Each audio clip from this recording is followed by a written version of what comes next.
Today, we're talking about the Tales series. Wait, Tales of?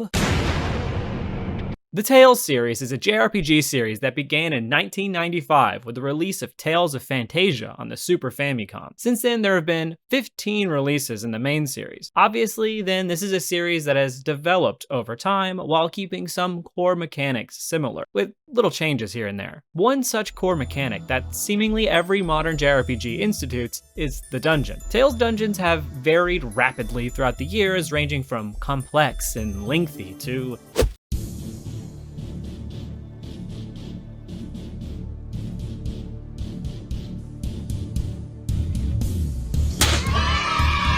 So today, I want to try and answer the question of what makes a good RPG dungeon, analyze what happened to the dungeons in the Tales series, and finally, try and figure out where we go from here. So, what makes a video game dungeon bad? Well, to answer this question, you need to tell me. Come on, do it.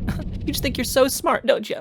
To determine whether a dungeon is bad, we need to determine what the point of an RPG dungeon is. Typically, the effect that we see by the inclusion of dungeons into an RPG is that it helps with pacing. Often, RPGs are made up of several components, of which cutscenes, battles, towns, fields, and dungeons are included. Dungeons act as a pace change from other aspects to the game. They're a central component to RPGs for this reason. In literary terms, if video game towns act as an introduction to a story, dungeons often act as the rising action, with the end of the dungeon often offering some sort of release to that arc. Because of this, we wouldn't want an RPG to just be continual towns forever or just continual cutscenes. Looking at you, Star Ocean, the Last Hope. Edge Maverick? What a stupid name. Guess I better be going. So if we're looking at pacing as one of the primary effects that we want our dungeon to have, we don't want our dungeon to feel like every other aspect of our game. And this is where the first component of what makes a dungeon good comes into play. Visual distinction just means that all dungeons in a game shouldn't look the exact same. This doesn't make or break a dungeon or a game, as there are other qualities that can override this factor, but I find that if you're traversing dungeon after dungeon, it can become monotonous to look at it if it's super samey. This also often kills any immersion that a game is trying to create, and when you're a large, story-oriented JRPG, like the Tales series is, immersion is something that's incredibly important. Intellectual stimulation, which just means that a dungeon must offer something other than just walking around within it. It should include something to break up the pacing of normal actions within the game. An example of this would be interacting with the environment in a meaningful way. This is often where puzzles come to play. Instead of this nerdy ass shit, I'm just gonna say puzzles, alright?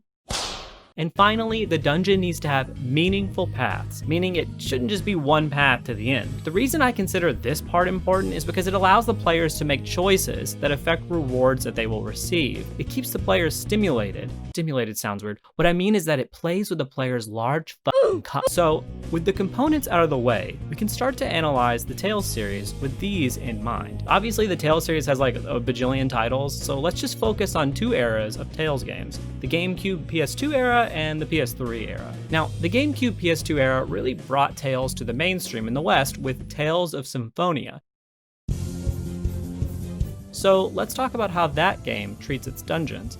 The Tales series has an item known as the Sorcerer's Ring that appears in almost every title. This item is often used as a puzzle-solving mechanic. In Tales of Symphonia, this item builds upon itself and is used in almost every dungeon to solve specific puzzles. Think of it as like a baby form of the Sheikah Slate from Breath of the Wild, just without all the amazing physics.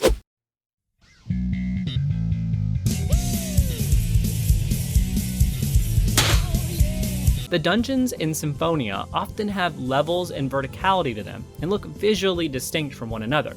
There really isn't a lot of overlap in visual style of a dungeon, which makes them all feel like their own living, breathing biome. The puzzles, completed by using the Sorcerer's Ring, often make for interesting and, at times, challenging encounters. There's layers to the dungeons, and they often compound upon themselves. This proves to mostly be true of the other games made within that same era as well, with a few differences here and there on the difficulty and length of the dungeons themselves. However, it's when we take a step into the PS3 era that things start to become, pretty bad. Tales of Exilia, Chilia, Exilia, Xillia? Tales of Exilia is the first Tales game to be designed and released for the PlayStation 3. The game itself is pretty good. I like it for the most part. But the dungeons in the game are another thing altogether. There's a sense of confinement to these dungeons. While Symphonia had dungeons often feel open and spacious, even if they weren't, the design here makes everything feel claustrophobic. Not only that, but the dungeons often feel motionless and thus lifeless.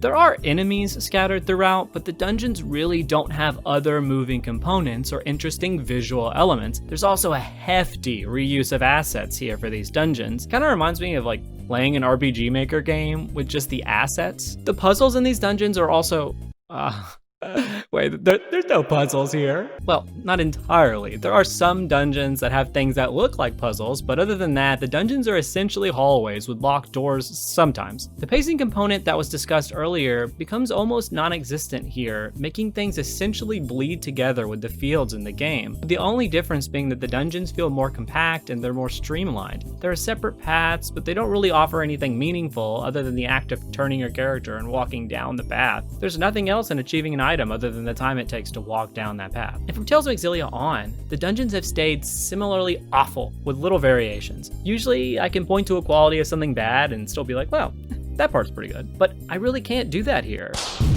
The dungeons in the PS3 era of Tales are awful, just really bad, based on any form of calculation, but especially with the facts that I laid out here. They absolutely make the pacing feel like a slog. The visuals are incredibly samey. There's rocks, and there's some more rocks, and there's some caves. Oh, and there's an ice cave. There's essentially no puzzles outside of a few dungeons, and then there's rarely a meaningful alternative path in a dungeon. So then, what do we do with this information?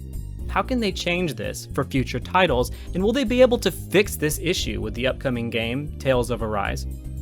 Tales of Arise? Like, well, if I had to give my honest opinion, I think that the next era of Tales will have better dungeons than the PS3 era, but I have some concerns. Here's why. The fact that they were able to release so many titles with incredibly lackluster dungeon design, yet change other components like the battle system and their story quality, really shows where their priorities lie. It's clear that the developers don't see their dungeons as an integral part of the Tales series, and to be fair, they're not completely wrong. I think that the main components of the series that keep players coming back are aspects like the battle systems and the story, but I think that it's a critical error to not realize that dungeons have an impact on everything in a title, because they have an impact on the pacing itself. But there is hope that it'll change. It's been so long since the last Tales title, and usually Tales games are made really quickly. So, since they potentially have had more time to focus on every aspect of the upcoming title, Tales of Arise, and because they're now trying to focus on making the games more popular in parts of the world, including the West, it's definitely possible that we see such a revamp that all of the problems that I listed today with dungeons end up going away. Much like with the change from the GameCube PS2 era to the PS3 era, I suspect that we'll see another overhaul of the Tales series as a whole. Here's to hoping that they focus on the small things and not just on the large.